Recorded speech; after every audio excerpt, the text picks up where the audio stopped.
Hello students, आपको BSc second year में ये problems on inner product space जो है पढ़ाया जा रहा है। ये एक नया चैप्टर लिया गया था, है ना। तो उस ये लीनियर अलजेब्रा में तो इनर प्रोडक्ट स्पेस में आपको हमने डेफिनीशन बता दी थी पिछले लेक्चर में। कुछ प्रॉब्लम हैं उनको आप जो है देखें, ये प्रॉब्लम भी आपके एग्जाम में आते हैं, ठीक है। तो हम आज आपको बताएंगे स्टैंडर्ड इनर प्रोडक्ट, ठीक है। लेकिन दो हिस्सों में, एक बताएंगे रियल नंबर की फील्ड पर, एक बताएंगे कॉम्प्लेक्स नंबर की फील्ड पर। दो अलग अलग होते हैं या उनको हम डॉट प्रोडक्ट भी कहते हैं, ठीक है। तो एक क्वेश्चन हम लेते हैं, देखिए।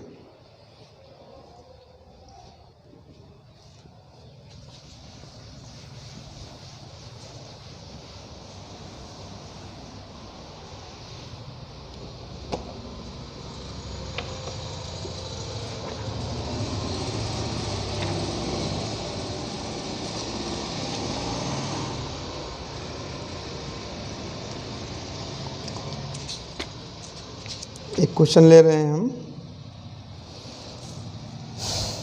इसको आप स्टैंडर्ड इनर प्रोडक्ट भी कह सकते हैं,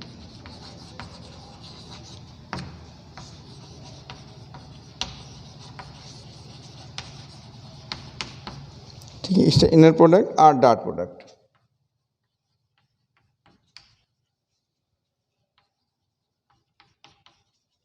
ऑन VNR, ये समझिए आप, ठीक है। इसका मतलब क्या हुआ, VNR यानी कि हम जो ले रहे हैं प्रोडक्ट वो रियल नंबर की फील्ड पर है।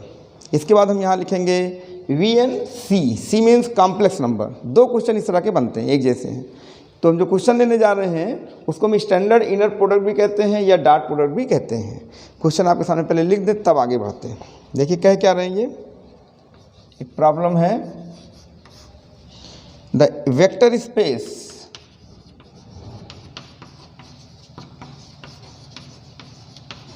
VNR means nth dimensional vector space over the field of real numbers is an inner product space,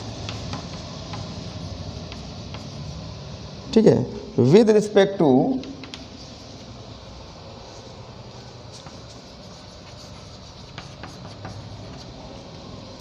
the inner product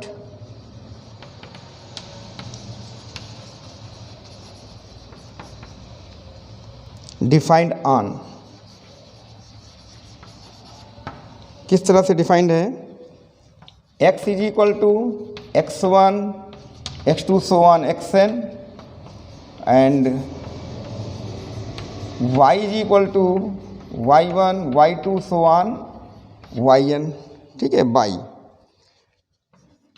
जो इनर प्रोडक्ट है वो है x y, ये दे रहे हैं x1 y1 x2 y2 and so on plus xn yn।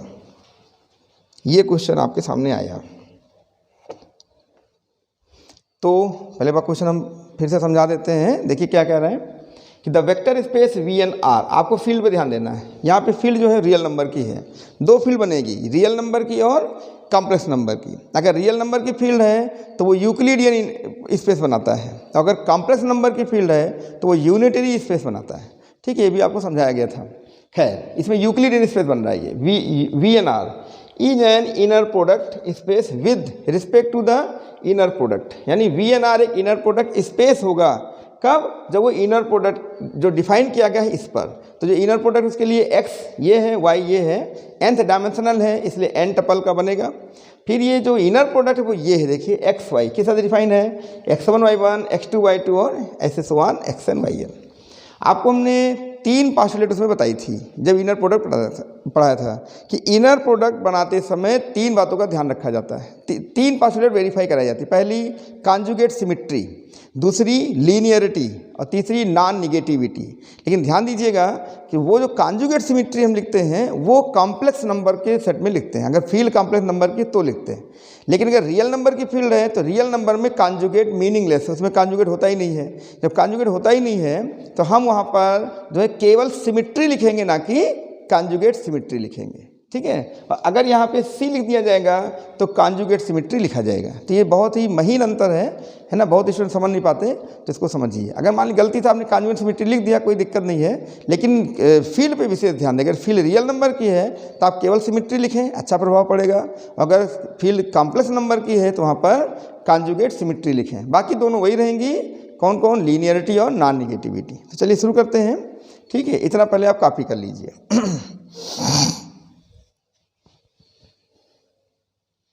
अब ये जो डेफिनेशन दी गई है यही मेन है, हमको इसी को फॉलो करना, ध्यान रखना। जो भी लिखेंगे इनकी डेफिनेशन से लिखेंगे। यही है इनर प्रोडक्ट, है ना। अगर ये पास हो गया तीनों पास्टुलेट तो हमारा VNR क्या कहलाएगा, इनर प्रोडक्ट स्पेस कहलाएगा। ध्यान दे रहे हैं। और इनर प्रोडक्ट ये है, तो इसी को हम बोलते हैं डॉट प्रोडक्ट। ये कहलाता है स्टैंडर्ड इनर प्रोडक्ट और डॉट प्रोडक्ट ऑन VNR, ठीक है।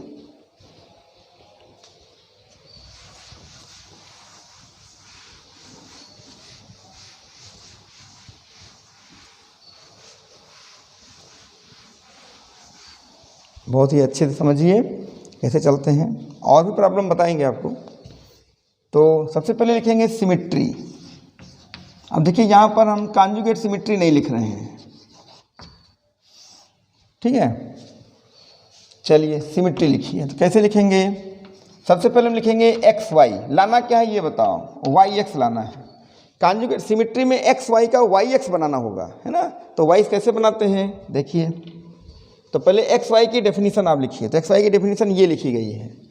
तो X1 Y1 X2 Y2 and so on plus XN YN। फिर आप जानते हैं कि बीच में मल्टीप्लाई है, ठीक है। और रियल नंबर में क्या, मल्टीप्लाई सभी में कम्यूटेटिव होता है।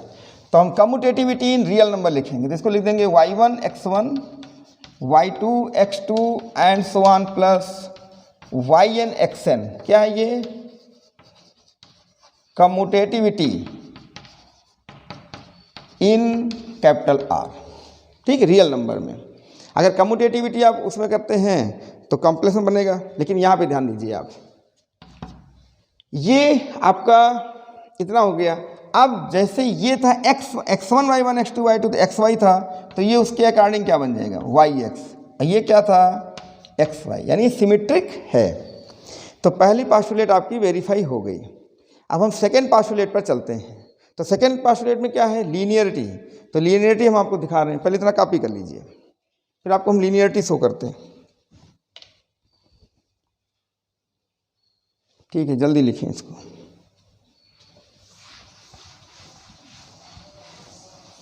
यहाँ पर लिख दीजिएगा फ्रॉम 1। ये जो हमने लिखा था अभी, ये फ्रॉम 1 से लिखा गया था। अच्छा, ये भी ध्यान रखना, जो भी लिखें रूल से ही लिखें।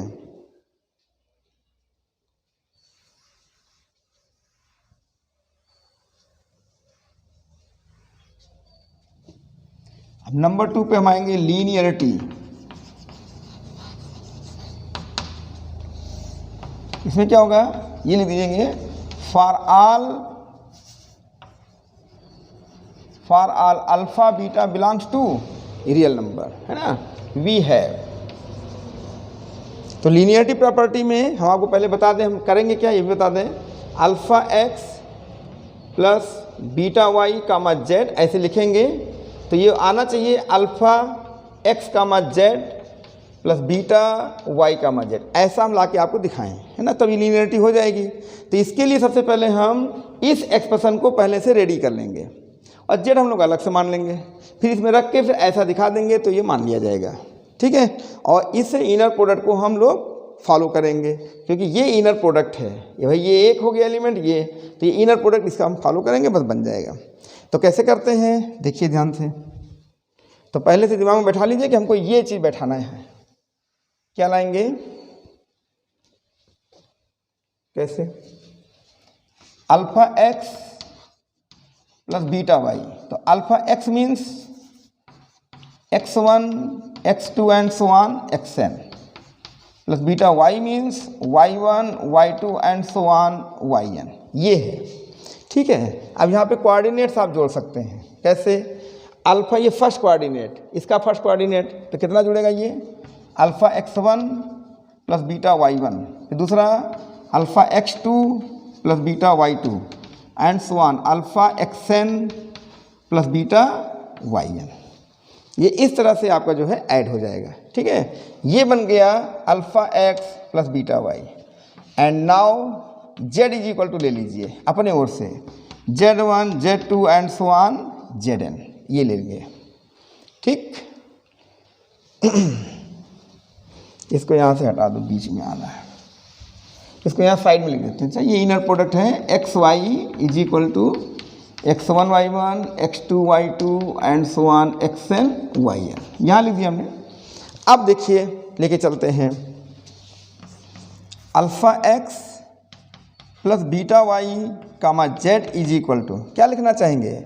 सबसे पहले इनर प्रोडक्ट लिखिए। समझो ये x लिखा गया है और ये y लिखा है, x कामा y लिखा गया है, ठीक है। तो दोनों का 1 1 फिर 2 2 फिर 3 3 ऐसे ऐड होगा।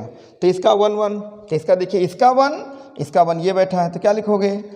Alpha x1 plus beta y1 into इसका z1।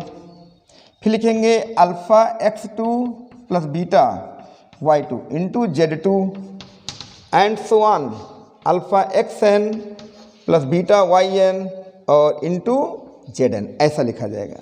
कहाँ से लाए इसको? फ्रॉम 1। अच्छे समझ लीजिए, बहुत लोग यहाँ डिस्टर्ब हो जाते हैं। समझो ये x लिखा गया है, ये y लिखा गया है ना, तो क्या लिखते हो? x1 y1 plus x2 y2, ऐसे फर्स्ट सेकेंड ऐसे चलता है ना। तो देखिए यहाँ पर ये समझो x1 x2 x3 लिखा है, ये y1 y2 y3 लिखा है, तो x1 y1 तो x1 y1 हो गया, x2 y2 x2 y2 हो गया, ऐसे xn yn। अब आपको समझ में आ गया होगा, ठीक है। अब हम अल्फ़ा वाला एक साथ कर लेंगे, बीटा वाला एक साथ कर लेंगे। तो यहाँ क्या लिखेंगे? अल्फ़ा कॉमन x1 ये बन जाएगा, और इस तरह से ये आपका जो है अल्फ़ा 1 x1 और z1, ठीक है। फिर x2 z2 and so on xn zn plus, आप बीटा कॉमन लेंगे तो x1 y1 z1 y2 z2 and so on yn और zn, ऐसा बनेगा। अब आप फिर से नंबर 1 को देखें तो in the view of number 1 है ना, जो इनर प्रोडक्ट है उसके हिसाब से ये क्या है? ये है x कामा z लिखा गया था, x1 z1 x2 z2, और ये क्या लिखा जाएगा? ये बीटा और y कामा z, और ये हो गया alpha x plus beta y कामा z। आपका लीनियर प्रॉपर्टी होल्ड कर गई, ठीक है। तो इसे आप जो है कॉपी कर लीजिए। तो ये समझ में आ गया आपको? देखिए बहुत ही आसान है ना, कभी इसको रटिए नहीं, समझिए कैसे सेट करते हैं। लीनियरिटी के लिए सबसे पहले हमने क्या किया? अल्फ़ा बीटा 2 स्केलर मान लिया, रियल नंबर, और उसको हमने इस तरह से लिख दिया, ये बनाकर ऐसे जो है ये कोऑर्डिनेट सिस्टम है ना, तो फर्स्ट कोऑर्डिनेट इसका फर्स्ट ऐड होगा, इसका सेकंड कोऑर्डिनेट इसका सेकंड जुड़ेगा, nth जुड़ेगा, ऐसे बन जाएगा। फिर जेड हमने अलग से ले लिया है लीनियरिटी दिखाने के लिए। फिर ये लिखा, हमने आपको समझाया ये x कामा y है, तो x1 y1 x2 y2 ऐसे। फिर अल्फ़ा कामन लिया, बीटा कामन लिया। फिर से देखिए ब्रैकेट में ये जो बन रहा है वो इसके अकॉर्डिंग बन रहा है, ठीक है। तो ये x कामा y, तो ये क्या बनेगा? x कामा z। तो ऐसा नहीं लग रहा है कि जैसे अल्फ़ा बाहर हुआ तो x कामा z, बीटा बाहर हुआ तो y कामा z। तो लीनियरिटी प्रॉपर्टी होल्ड कर रही है। अब बात आती है नॉन निगेटिविटी, यानी इसमें निगेटिविटी ना हो। तो कॉपी करिए, फिर आगे बढ़ते हैं।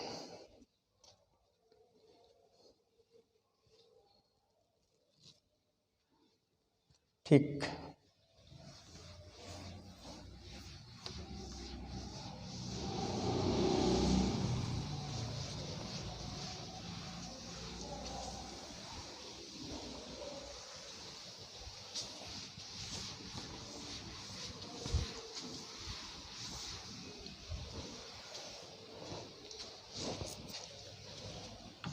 नंबर 3 है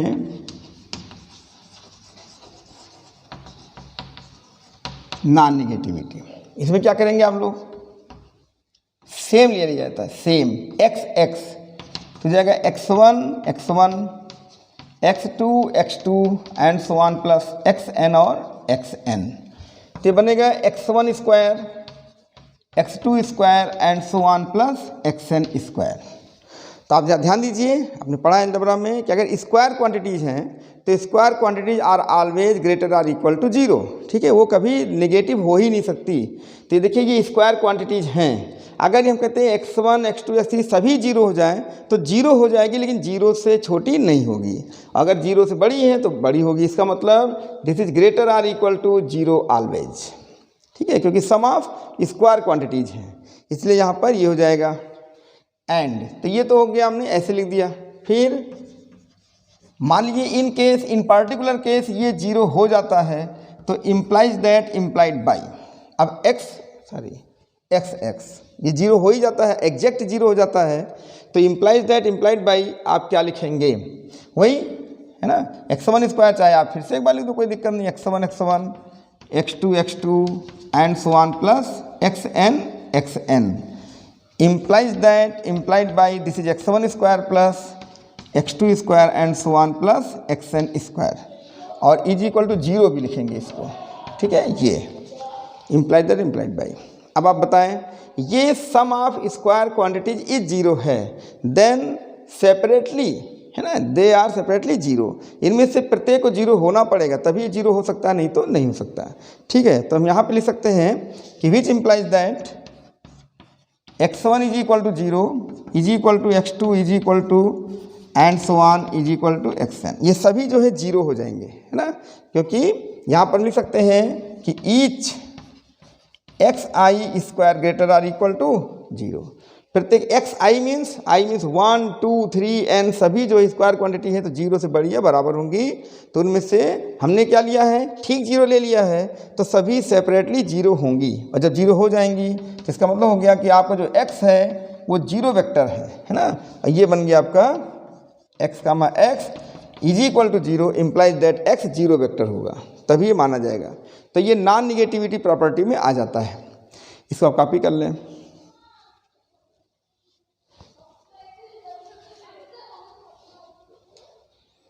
ठीक है, अब यहाँ पे चाहे तो एक बार और दिखा दीजिए, कोई दिक्कत नहीं है। ये x1 स्क्वायर भी जीरो ही होगा, है ना, x2 स्क्वायर जीरो होगा and so on xn square भी जीरो होगा, ये फारिश हमने लिख दिया है। डायरेक्ट लिख सकते हो या स्क्वायर, भाई देखिए सभी स्क्वायर क्वांटिटी का सम जीरो है तो अलग अलग ये जीरो होंगी, ठीक है, ये यहाँ पर लिख दिया गया है। और उसके साथ ये x1 स्क्वायर जीरो तो x1 भी जीरो, x2 जीरो, तो ये तो इसका मतलब x जीरो बार रहा होगा, जीरो वेक्टर। कॉपी कर लीजिए इसको, ठीक है। तो नॉन निगेटिविटी प्रॉपर्टी भी होल्ड कर गई है।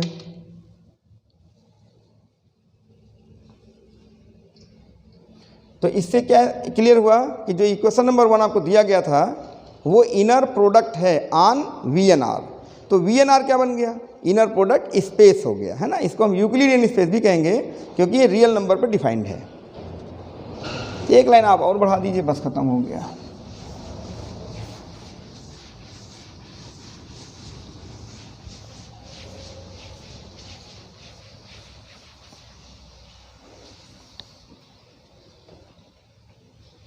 तो ये हो जाएगा आपका कि फ्रॉम 1 या इक्वेशन नंबर 1 इज द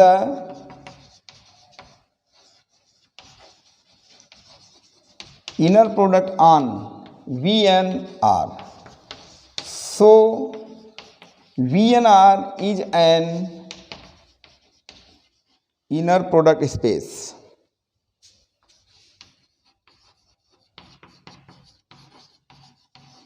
इसको हम यूक्लिडियन स्पेस भी कहेंगे।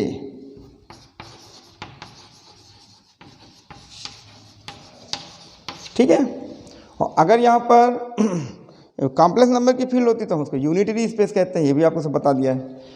तो बस ये क्वेश्चन आपका जो हमने रेडी कर दिया। अब इस लेक्चर में एक क्वेश्चन इतना ही, अगले में आपको कॉम्प्लेक्स नंबर बताएंगे, फिर और भी कई प्रॉब्लम्स हैं, धीरे धीरे करके आपको बता रहे हैं। एक क्वेश्चन आप अच्छे से रेडी करिए, इसको लिखने की प्रैक्टिस करिए। अभी आपको समझने में तो भले ही आसान लगा हो, जब आप लिखेंगे तो थोड़ा सा आपका फंसेगा मामला, है ना, वो फ्लो कम हो जाएगा, तो उसको फ्लो ज़्यादा लाइए उसमें। ठीक है, और कुछ रट के नहीं, समझ के कैसे कैसे हमने इसको बताया। ठीक है, फिर thanks for watching my video.